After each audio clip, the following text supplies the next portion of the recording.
Salut à tous et un très grand merci pour vos souhaits de bonheur, vos prières pour nos 30 années de mariage. Que le Seigneur vous bénisse également. Oui, aujourd'hui, j'aimerais parler d'un sujet important. S'investir pour la réussite de son mariage. Oui, plusieurs m'ont dit, tata, j'aimerais bien aussi à parvenir à avoir 30 années de mariage comme toi. Vraiment, je prie le Seigneur qu'il m'accorde cette grâce. Je dis Amen à cette prière. Mais il faut savoir qu'il y a un travail de fond à faire. Il y a la part de Dieu et il y a la part de l'homme. Et notre part à nous, c'est de nous investir vraiment pour la réussite de notre mariage. Que veut dire s'investir? S'investir, c'est le fait de mettre tout en œuvre pour le succès de votre mariage. Vous pouvez vous investir physiquement, émotionnellement, matériellement, spirituellement. Et comment est-ce que ça se passe concrètement, ma tata? Oui. Je prends juste l'exemple d'un cultivateur. Nous tous, nous savons, et la majorité d'entre nous ont un background de famille de cultivateurs. Et nous savons très bien que lorsque c'est la période des semailles, c'est ça qu'on appelle la période de l'investissement, la période qu'il faut travailler le sol et semer. Vous ne verrez généralement pas un cultivateur content. Même la parole de Dieu nous dit que lorsque un cultivateur va semer, il va avec larmes, avec tristesse. Mais il fait son travail. Et c'est à la récolte. Oh, le visage est rayonnant de joie lorsqu'il revient avec le produit de la récolte. C'est la même chose pour le mariage. Si moi j'ai pu faire 30 années de mariage, ce n'est pas parce que je suis super ou bien je suis extraterrestre, non. Il y a la grâce de Dieu, c'est vrai. Mais il y a aussi le travail que moi-même je fais. Et c'est à cela que chacun de nous devait s'appliquer à faire. Dès que vous entrez dans le mariage, sachez que c'est un terrain vierge que vous allez remuer, cultiver, semer pour récolter de bons fruits tardivement. Parce que le mariage est un investissement à long terme. Il y a des semailles. Par exemple, les arachides ne prennent pas tellement long ou le maïs. Mais il y a des semences qui prennent du temps. Par exemple, si vous plantez un manguier, cela va vous prendre des années pour avoir des mangues. Dans le mariage également. Vous allez vous investir physiquement, oui. Parfois, au début de mariage, vous arrivez, vous devez laver les habits à la main. Ça, c'est un investissement physique. Ce n'est pas facile. Moi-même, je l'ai fait. Chaque samedi, il fallait laver les habits à la main. Je l'ai fait. Vous pouvez également vous investir. Parfois, vous arrivez, votre mari n'a pas encore le réchaud à gaz. Parfois, vous pouvez commencer avec le feu de bois ou le réchaud à pétrole. Ça demande de l'effort physique. Et qu'est-ce que vous allez faire? Vous allez vous investir parce que vous savez que par la grâce de Dieu, dans un futur proche ou lointain, ça ne sera plus la même histoire. Même le mari, peut-être vous n'avez pas encore l'eau à la maison. Il faut donner un coup de pouce à votre femme. Aller puiser l'eau, peut-être à des kilomètres. C'est un investissement que vous faites. Un investissement physique que vous faites pour le bonheur, la réussite de votre mariage. C'est difficile, mais ne vous découragez pas. Parce que à long terme, je vous assure que vous allez récolter des fruits très succulents. On peut également s'investir moralement. Oui, cela nous manque beaucoup aujourd'hui dans le mariage. S'investir moralement veut dire que tu dois t'asseoir, regarder, qu'est-ce qui manque? Quel est le problème de mon mariage? Comment faire pour résoudre tel ou tel problème? Tout n'est pas seulement la prière, tout n'est pas seulement le conseil, non. Assieds-toi. Qu'est-ce qui ne va pas avec mon mari? Oh, peut-être on ne communique pas très bien. Oh, comment faire pour améliorer ma communication? Je m'investis moralement, je réfléchis. Ok, tout va bien pour le moment avec mon mari. Mais comment faire pour que ça soit encore meilleur? Ça demande de la réflexion. Vous devez vous investir moralement. Réfléchir au bonheur même des enfants, à court et à long terme. Et lorsque vous réfléchissez, le Seigneur vous accorde des solutions. C'est difficile, même la réflexion n'est pas facile. C'est un investissement, c'est un travail qu'il faut faire. Il y a aussi l'investissement matériel. Oui, vous devez vous investir matériellement. Et ici, ce n'est pas seulement l'homme ou peut-être seulement la femme qui doit s'investir matériellement. Les deux parties, les deux personnes doivent consentir à investir matériellement pour le bonheur de leur mariage. Ce n'est pas que on joue à cache-cache, je cache, non, non, non. Si je gagne 100 000, je vais dire à mon mari que je gagne 80 000.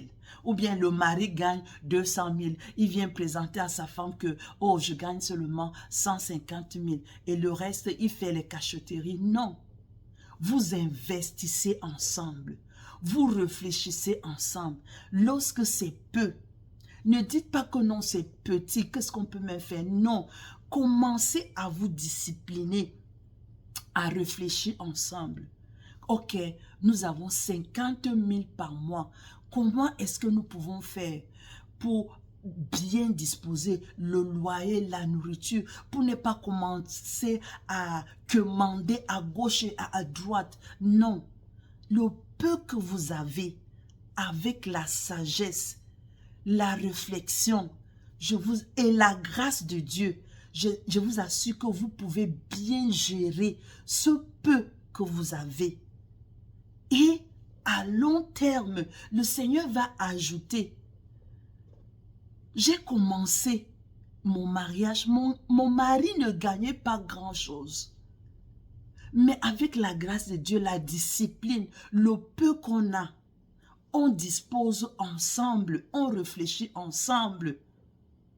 Et petit à petit, quand le Seigneur voit que vous êtes fidèle, il augmente. Une année, il peut augmenter 5 000, il peut même augmenter 10 000.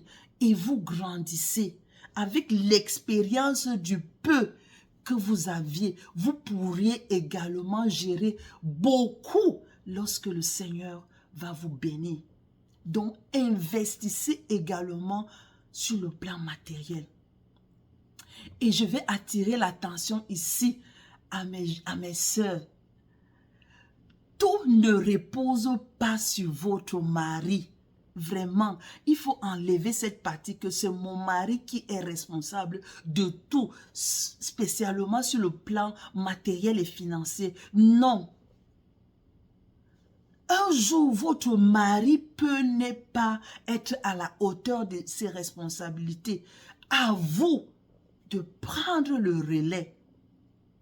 Ne laissez pas votre mariage tomber à cause des problèmes financiers. Non.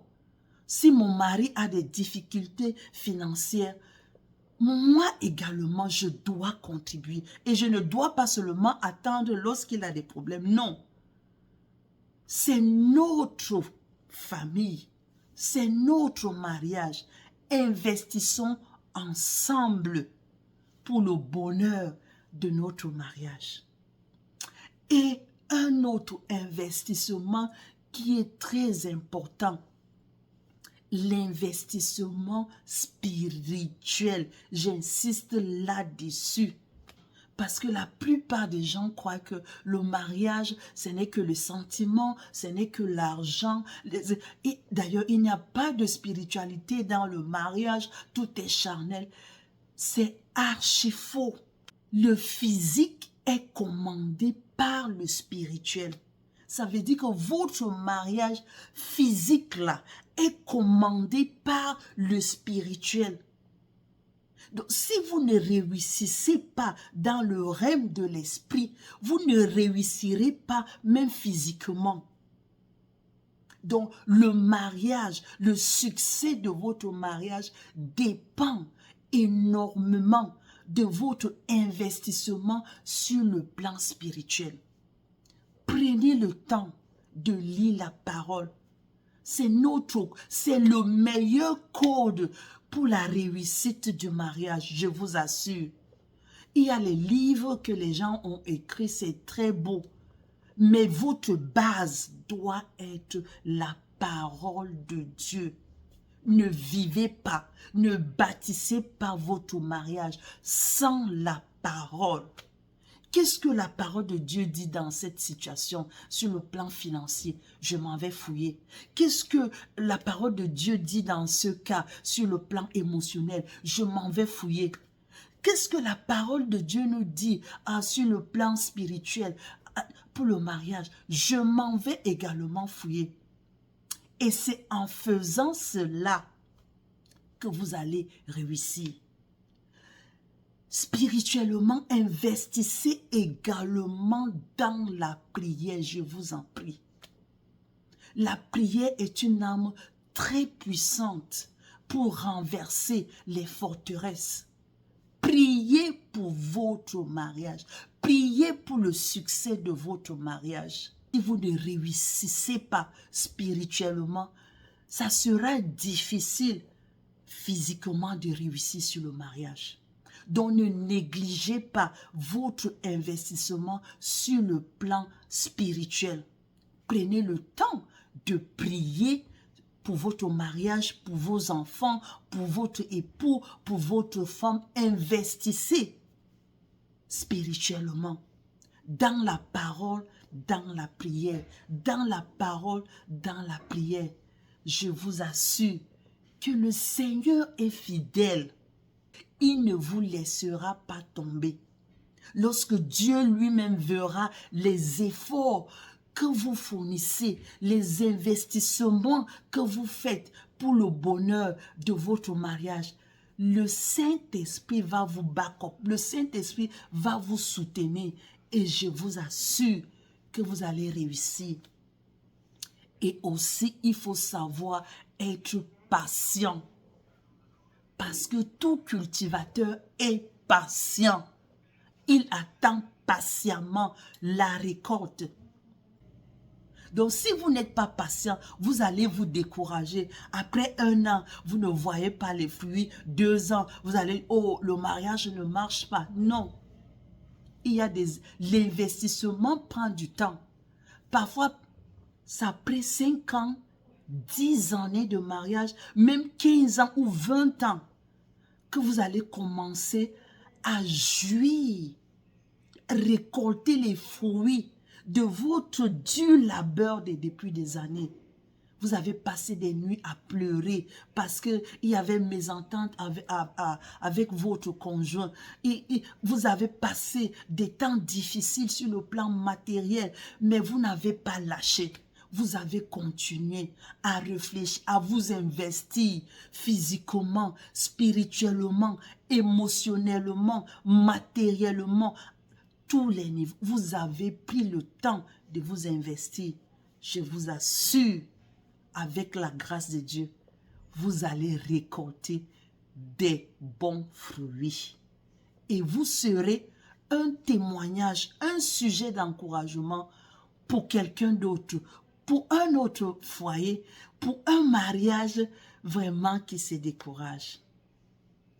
Merci beaucoup et que le Seigneur nous aide continuellement à nous investir pour la réussite de notre mariage. Que le Seigneur vous bénisse abondamment.